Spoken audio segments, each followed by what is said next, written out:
வணக்கம் வந்தனவன் நமஸ்கார். So welcome to ND tax.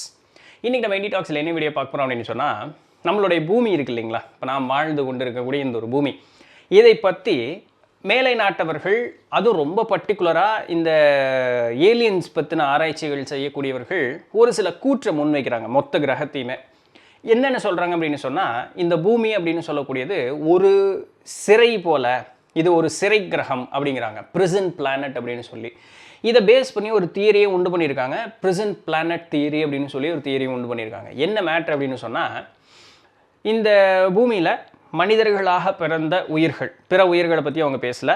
மனிதர்களாக பிறந்த உயிர்கள் பார்த்திங்கன்னா வேற்று கிரகங்களில் முதிர்ந்த ஒரு நிலையில் இருந்த மனோநிலையிலையும், உடல் அளவுலையும், அறிவளவுலையும், தொழில்நுட்ப வளர்ச்சியிலையும், எல்லா வகையிலையும் மனிதனை காட்டிலும் முதிர்ந்த ஒரு நிலையில் இருந்த ஒரு கிரகத்தில் இருந்த ஒரு உயிரினம் அங்கு செய்த சில தவறுகளின் காரணமாக, போயா பூமிக்கு போயிட்டு வா, எல்லாம் உன்னோட ஞாபகங்கள் எல்லாம் அழிஞ்சு போயிடும், உன்னுடைய திறன் முதல் கொண்டு எல்லாமே, உடலினுடைய கட்டமைப்பு, மனதினுடைய கட்டமைப்பு எல்லாமே டவுன்கிரேட் ஆயிரும். கீழே போய் நீ செஞ்ச தப்பை உணர்ந்துட்டு வாழ்க்கை வாழ். அது எவ்வளவு பிறப்பு நீ எடுத்தீங்கனாலும் சரி, செஞ்ச தப்பை உணர்ந்துட்டு நல்ல ஒரு முதிர்ந்த ஒரு நிலை அப்படிங்கிறது அடைஞ்சதுக்கப்புறம் நீ எங்கள் கிரகத்துக்கு வருவியாமா அப்படின்னு சொல்லி அடித்து விரட்டினதாக சொல்லப்படுது. இப்போ இங்கே வந்ததற்கு பிறகு பார்க்கும்போது நிறைய பேர்த்துக்கு இந்த உடலும் இந்த பூமியும் இங்கே வாழக்கூடிய ஒரு சூழலும் ஒவ்வாது. நான் யார் அது, எனக்கு ஒரு மாதிரி இருக்கே, என்னுடைய திறன் முழுவதையும் நான் இழந்தது போல இருக்கே, இது எனக்கு உண்டான இடம் இல்லை அப்படிங்கிற போல இருக்கே அப்படிங்கிற மாதிரி ஒரு உணர்வு இருந்துக்கிட்டே இருக்கும்.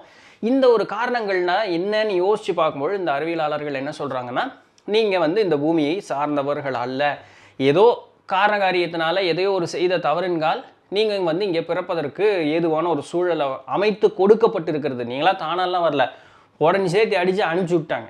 சரிங்களா? அந்த வகையில் இருக்கும் பொழுது நாம் இங்கே இந்த ஒரு கீழே இருக்கக்கூடிய ஒரு பிறப்பில் இருந்து வாழ்ந்து ஒரு நல்ல பக்குவம் அடையும் பொழுது நம்ம கிளம்பி பழைய நம்ம வீட்டுக்கே போயிடலாம் அப்படிங்கிற மாதிரி உண்டான சூழல் இந்த இடத்துல இருக்குது அப்படிங்கிறாங்க. ஸோ இதனால் இது ஒரு பிரிசன் பிளானட். இங்கேருந்து தப்பிக்கலாம் முடியாது.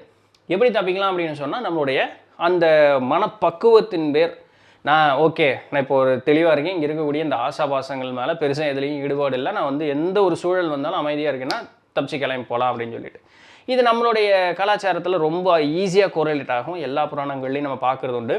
மேல் உலகங்களில் ஏதாவது தவறு செஞ்சால் உடனே எங்கே போகணுன்னு சபிப்பாங்க, பூமிக்கு போகணும் தான் சபிப்பாங்க. நரனாக போ அப்படின்னு சொல்லுவாங்க. நரன்னா மனிதன் அர்த்தம். சரிங்களா?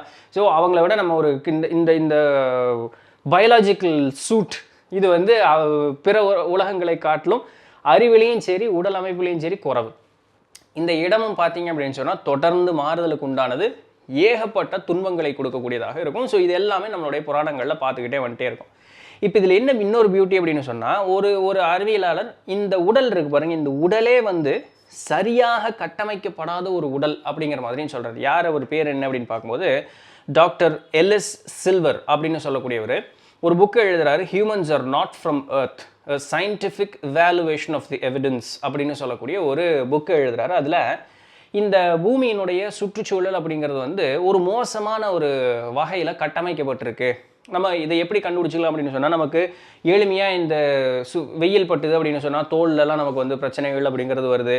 அதுக்கப்புறம் நுரையீரல் சார்ந்த நிறைய தொந்தரவுகள் அப்படிங்கிறது வருது. குழந்தை பிறப்பில் பெண்கள் அப்படிங்கிறவங்க நிறைய துன்பப்படுறாங்க அப்படிங்கிற மாதிரி சொல்லி, இதுக்கெல்லாம் ஒரு காரணம் என்னென்னா, நம்ம வேற்று கிரகத்தில் பிறந்தவங்க அங்கிருந்து இந்த சட்டையை போட்டு வர்றதுக்கு ஒரு சூட்டபிள் இல்லாத ஒரு ஆளை இங்கே வலுக்கட்டாயப்படுத்தும் பொழுது, ஸோ இது சரிப்பட்டு வராமல் அது கரெக்டாக ஃபங்க்ஷன் ஆக மாட்டேங்குதுன்னு அவருடைய கூற்று. பட் இதுக்கெல்லாம் சயின்டிஃபிக் எவிடன்ஸ் எங்கேயா அப்படின்னு கேட்டால் ஆப்வியஸ்லி தர முடியாது. இதுக்கு ஆப்வியஸ்லி சயின்டிஃபிக் எவிடன்ஸ் தர முடியாது. அதனால நிறைய பேர் என்ன சொல்கிறாங்கன்னா, நீ சொல்கிற அந்த நோய் நொடி அப்படின்னு சொல்லக்கூடியதெல்லாம் சுற்றுச்சூழலை வச்சு கண்டிப்பாக வர்றது தான். ஏதோ ஒரு சில இடங்களில் ஒன்று பிரச்சனை நடக்குது அப்படிங்கிறதுக்காக அதை வச்சுட்டு நம்ம நாம் வேற்றுக்கரத்தில் பிறந்தேன், அவன் என்னை துரத்துனா நம்ம முதிர்ந்த ஒரு நிலை அப்படின்னு சொல்லி நம்ம வாதாடலாம் முடியாது அப்படிங்கிறது அவர்களுடைய ஒரு கூற்றாக இருக்குது. இப்போ இதில் என்ன ஒரு குழப்பம் நிற்கிதுன்னா, சரிங்க நீங்கள் சொல்கிறதுபடியே நான் வேற்றுக்கரத்தில் தான் பிறந்திருக்கேன்னு வச்சுக்கோமே, அங்கேருந்து இங்கே கீழே வந்துட்டேன்னு வச்சுக்கோமே, இப்போது ஏதோ ஒரு அளவில் முதிர்ந்த ஒரு மனோநிலை அப்படிங்கிறது நான் எட்டும் பொழுது இப்போ நான் எங்கே போவேன்? நீங்கள் சொல்கிறீங்க நான் அங்கேருந்து இங்கே வந்தேன்னு. ஸோ பாஸ்ட்டை சொல்லிட்டீங்க, ப்ரெசென்ட் எனக்கு தெரியும் நான் இங்கே இருக்கேன்னு சொல்லிவிட்டு, இப்போ நான் ஒரு அமைதியான ஒரு மனோநிலை வந்துட்டேன். பிறகு எதிர்காலம் ஃப்யூச்சர்னு சொல்லக்கூடியது தெரியல. இப்போ இந்த பூமி தான் எனக்கு எல்லாமே அப்படின்னு நினச்சிக்கிட்டு இருக்கும் பொழுது இப்போ நான் வேறு எங்கே போவேன், அடுத்து எங்கே போவேன் அப்படின்னு யோசிச்சா தெரியல. இது நிறைய பேருக்கு மனசில் கருக்குன்னு ஒரு எண்ணத்தை உண்டு பண்ணிடுது. டேய் இப்போ என்னடா பண்ணுவேன், இப்போ நான் செத்து போயிட்டேன்னா என்ன ஆகும்? இப்போ நீ சொல்கிற மாதிரி ஒரு மனோநிலை உயர்வான மனோநிலைன்னா அதுக்கு எது பார்ட்ரு? இப்போ நான் எந்த இடத்துல இருக்கேன்னு எனக்கு தெரியலையே. இப்போ உயர் மனோநிலைன்னு நீ சொல்கிறியே, அங்கே பெரிய முதிர்ந்த நிலையில் இருந்தோம் கீழே வந்துட்டோம்னா சரி, இப்போ அந்த பெரிய நிலை உயர்ந்த நிலைங்கிறது எது? அதுக்கு எது பெஞ்ச் மார்க்கு தெரியல. இப்போ இந்த பெஞ்ச் மார்க்கு நான் ரீச் பண்ணலைன்னா அப்போ நான் திருப்பி இங்கேயே வந்துடுவணும். அப்படி எத்தனை நாள் தான் வந்துக்கிட்டே இருப்பேன்? அப்போ இங்கே இருக்கக்கூடிய துன்பத்தை எவ்வளோ நாள் தான் நான் அனுபவிச்சுட்டே இருக்கணும்? இந்த கேள்வி ஒன்று, இதற்கு பதில் இல்லை. சரிங்களா? சரி, அப்படி நீ ஒரு பெஞ்ச் மார்க்கு ரீச் பண்ணிட்டப்பா அப்படின்னு சொன்னால் இதுக்கப்புறம் நான் எங்கே போவேன், என்ன ஆவேன், என்ன மாதிரி ஆக போகிறேன்? இந்த அண்டம் ரொம்ப பெருசு, எல்லாமே ஓகே, இப்போ நான் என்ன ஆகும்? இதுக்கும் பதில் இல்லை. ஸோ இந்த ப்ரிசன்ட் பிளானட் அப்படின்னு சொல்லக்கூடிய தியரி நமக்கு ஒரு விடை கொடுக்கறத காட்டிலும் அதிகமான குழப்பத்திற்கு உண்டு பண்ணுது அப்படிங்கிற ஒரு நிலை இருந்தாலுமே இதை சார்ந்து பேசக்கூடிய ஆட்கள் அப்படிங்கிறவங்க நிறைய பேர் உண்டு தான். அவர்கள் பார்த்தீங்க அப்படின்னு சொன்னால் இதை ஒரு முக்கியமான ஒரு விஷயமா வச்சுக்கிட்டு வேற்று கிரகவாசிகள் உண்டு, அங்கே நம்ம போகிறோம்னு பேசிக்கிட்டே தான் இருக்காங்க. அண்டம் ரொம்ப பெருசு, நாம் மட்டும்தான் இங்கே உயிரோடு இருக்கோம், நாம் மட்டும்தான் இங்கே உயிரினம் அப்படின்னு சொல்கிறது மகா முட்டாள்தனமான ஒரு விஷயம். அதற்காக அங்கேருந்தால் இங்கே வந்தோன்னோ இல்லை இங்கேருந்து அங்கே போவோமோ அப்படின்னு சொல்கிறது தெரியலைங்கிறது தான் உண்மையை தவிர இல்லைன்னு சொல்ல முடியாது, ஆமான்னு சொல்ல முடியாது. தெரியல, இல்லைன்னு சொல்லக்கூடியவர்களுடைய கூற்றும் சரிதான், இருக்குன்னு சொல்லக்கூடியவர்களுடைய கூற்றும் சரிதான். ரெண்டு பேரும் ஒரு லாஜிக்கலாக பார்க்கும் பொழுது அவரவர் கூற்று சரியாக இருக்கும், அவரவர் கூற்று ஒரு சில விஷயங்களில் இல்லாஜிக்கலாகவும் இருக்கும். ஸோ ரெண்டுமே சரிதான். எது வரைக்கும்? நாம அதை அனுபவிக்கிற நேரம் வரைக்கும் ரெண்டுமே சரிதான். ஷ்ரோடிங்கர்ஸ் கேட் மாதிரி தான் இது ரெண்டுமே சரிதான் தான் நம்மளால சொல்ல முடியும். இப்படியெல்லாம் செய்திகள் இருக்குன்னு தெரிஞ்சுக்கலாம். இப்போ இந்த ப்ரிசன்ட் பிளானட்டில் இன்னும் ஒரு சில கூற்றுக்கள் சொல்கிறாங்க. நம்ம இந்த மேட்ரிக்ஸ் படம் பார்த்துருக்கீங்களா? அதில் அந்த நியோன்னு சொல்லக்கூடிய அந்த ஹீரோ இருப்பார்ல, அதுக்கப்புறம் அவர் ஒரு கம்ப்யூட்டரு கூட சண்டை போடுற மாதிரி தான் அதில் வரும். இப்போது ஹாஃப் மேட்ரிக்ஸ் ஃபுல் மேட்ரிக்ஸ் அப்படிங்கிறாங்க. இந்த ப்ரெசென்ட் பிளானட்லேயே பார்த்தீங்கன்னா ஹாஃப் மேட்ரிக்ஸ் ஃபுல் மேட்ரிக்ஸ் அப்படிங்கிறாங்க. இந்த ஹாஃப் மேட்ரிக்ஸ் அப்படின்னா என்னென்னா, உடல் மனித உடலாக இருக்கும், உடல் நம்மளுக்கு இருக்க மாதிரி மனித உடல் தான். ஆனால் இதில் இருக்கக்கூடிய எண்ணம் இருக்குது பார்த்தீங்களா, வேறு எங்கேயோ நம்மளை கம்ப்யூட்டரில் ப்ளக் பண்ணி வச்சுருப்பான். இந்த ப்ளக் பண்ணின அந்த கான்ஷியஸ்னஸ்ன்னு சொல்லக்கூடிய அந்த விழிப்பு நிலை இருக்குல்ல, அது இந்த உடலில் உட்காந்துக்கிட்டு இருக்கும். அப்போது அதில் அந்த மேட்ரிக்ஸ் படத்தில் அந்த ஏஜென்ட்ஸ்னு சொல்லிட்டு அந்த கம்ப்யூட்டர் அந்த நியோ ஹீரோவோட சண்டை போடல, அதுபோல் அது ஹாஃப் மேட்ரிக்ஸ், பாதி மனுஷ உடல்.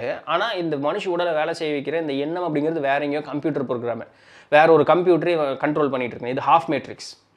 ஃபுல் மேட்ரிக்ஸ் அப்படிங்கிறது என்னென்னா, இங்கே உடலும் இல்லை, இங்கே அந்த கான்ஷியஸ்னஸும் இல்லை, எதுவுமே இல்லை, முழுமையாகவே வெறும் ஒரு கம்ப்யூட்டர் ஜென்ரேட்டட் கனவு தான் இது எல்லாமே. நம்ம வாழ்ந்துட்டு இருக்கக்கூடிய உலகம் அப்படின்னு சொல்லக்கூடியது கம்ப்ளீட்டாக கம்ப்யூட்டர் ஜென்ரேட்டட் கனவு தான்.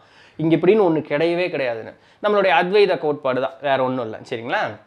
ஸோ இந்த மாதிரி இருக்கக்கூடிய சூழல் அப்படிங்கிறதும் இருக்குது.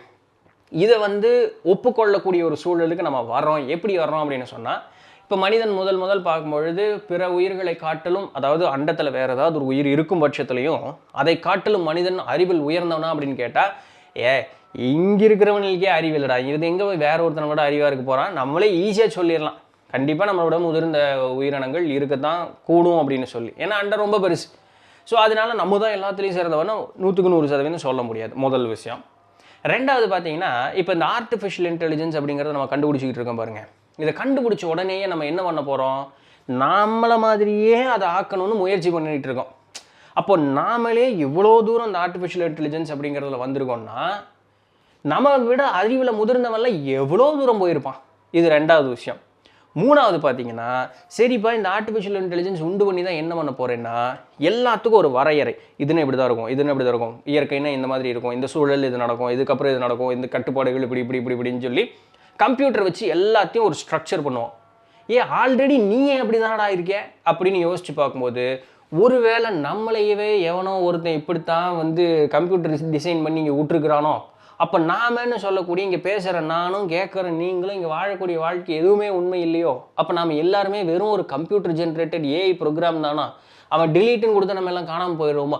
இது போல் இருக்கக்கூடிய கேள்விகள் எல்லாத்தையும் கொண்டு வந்துக்கிட்டு இருக்காங்க அறிவியலாளர்களுடைய. இன்னைக்கு மேலை நாட்டு அறிவியலாளர்களுடைய கூற்றுக்கள் இது எல்லாமே இருக்க தான் செய்யுது. நெட்டில் போட்டிங்கனாலே தெரியும். ப்ரெசென்ட் பிளானட் தியரின்னு அடிங்க, பார்ஷியல் மேட்ரிக்ஸ் தியரின்னு அடிங்க, ஃபுல் மேட்ரிக்ஸ் தியரின்னு அடிங்க, இதெல்லாம் அடிச்சிங்கன்னா வரும். சரிங்களா? இதெல்லாம் அடித்து பார்க்கும்பொழுது இது போல் நிறைய கூற்றுக்கள் அவர்கள் முன்வைக்கிறாங்க.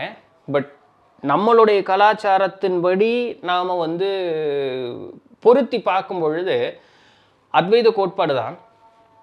மேலை நாட்டவர்கள் இன்னும் உடல் தான் நாமன்னு சொல்லக்கூடிய அந்த ஒரு மனோநிலை இன்னும் நிறைய பேர்த்துக்கிட்டு இருந்துக்கிட்டே இருக்குது. அதனால தான் இந்த மாதிரி கூற்றுக்களை முன்வைக்கிறாங்க. இங்கே நம்மளுடைய ஆட்கள் வந்து மனம், இந்த உடல் அப்படிங்கிறது பொய்யே, மனம் அப்படிங்கிறது தான் உண்மை. இந்த மனதினுடைய உண்மையான தன்மை என்னென்னா ஆன்மான்னு சொல்கிறோம். இந்த ஆன்மா எப்படிப்பட்டதுன்னா இறைத்தன்மையோடது. இறைக்கு தன்மை இருக்கான்னு கேட்டால் தன்மை இல்லை. அந்த வகையில் பார்க்கும்பொழுது ஆன்மாக்கும் தன்மை இல்லை. அப்போ நான் இங்கே பார்ப்பது எல்லாமே வெறும் ஒரு மாயத்தோற்றம் தான் சொல்கிறாங்க. இந்த மாயத்தோற்றத்தை இவங்க என்னென்னா ஆர்டிஃபிஷியல் இன்டெலிஜென்ஸ்னு திருப்பியும் ஒரு ஃபிசிக்கலாக இருக்கக்கூடிய ஒரு கம்ப்யூட்டர் சைடு இவங்க கொண்டு வந்து நிறுத்துகிறாங்க. இன்னும் மேலை நாட்டவர்கள் எல்லாமே ஒரு ஃபிசிக்கல் ஓரியன்டேஷனாகவே ஒரு பொருள் சம்பந்தப்பட்டே அவர்களுடைய விளக்கங்கள் இருந்துக்கிட்டே இருக்குது. நம்ம ஆட்கள் ஒன்று உருவே ஆகலைங்கும் போது பொருள் எங்கே வந்ததுன்னு நம்ம ஆட்களினுடையது. ஆனால் லாஜிக்கலாக எல்லாம் யோசித்து பார்க்கும்பொழுது நம்ம ஆட்கள் சொன்னது தான் ஒரு ஒரு பொருந்தி வரக்கூடிய ஒரு விஷயமாக இருக்கும். அந்த வகையில் பார்க்கும்பொழுது சைவம் எடுத்துக்கிட்டாலும் சரி, நம்மளுடைய யோக வாசிஷ்டம், ஸோ அது எல்லாமே எல்லாம் ஒரே கூற்று தான். அத்வைத கோட்பாடு எல்லாம் ஒரே மாதிரி தான். ஒரு ஆராய்ச்சி பார்க்கும்பொழுது அது என்ன ஆராய்ச்சி பார்க்கும்போது எல்லாம் ஒரு இடத்துல தான் வந்து நிற்கும். இங்கே எதுவுமே உருவாகவே இல்லை அப்படிங்கிறது தான் உண்மை. அப்போது எதுவுமே இல்லைனாலும் லிட்டரில் எதுவுமே இல்லை. அப்போ நாமன்னு சொல்லிக்கிறதுக்கும் இங்கே எதுவும் இல்லை. அப்போ இங்கே இருக்குன்னு சொல்லக்கூடியது, அதாவது மொத்த அண்ட சராசரமே எதுவுமே இல்லை, இது இருப்பதாக நாம் கற்பனை செய்து கொள்கிறோம் அப்படிங்கிறது இதில் இருக்கக்கூடிய முக்கியமான ஒரு விஷயம். ஸோ யா, இதுதான் வந்து மேலை நாட்டவர்கள் சொன்னதும் நம்மளுடைய ஆட்கள் சொன்னதும் யாருக்கு எது பொருந்தி வருமோ அதை அவர்கள் எடுத்துக்கொள்ளலாம். ஸோ இந்த கூற்றுக்கள் எல்லாம் பற்றி நீங்கள் என்ன நினைக்கிறீங்க அப்படின்னு சொல்லிட்டு கீழே கமெண்ட் பண்ணுங்கள், தெரிந்து கொள்வோம். யா, ஸோ நாளைக்கு வேறு ஏதாவது ஒரு சுவாரஸ்யமான செய்தியில் சந்திப்போம். அது வரையும் தொடர்ந்து எழுந்திருங்கள். நான் அவங்க இடத்துல தண்டபாடி. நன்றி.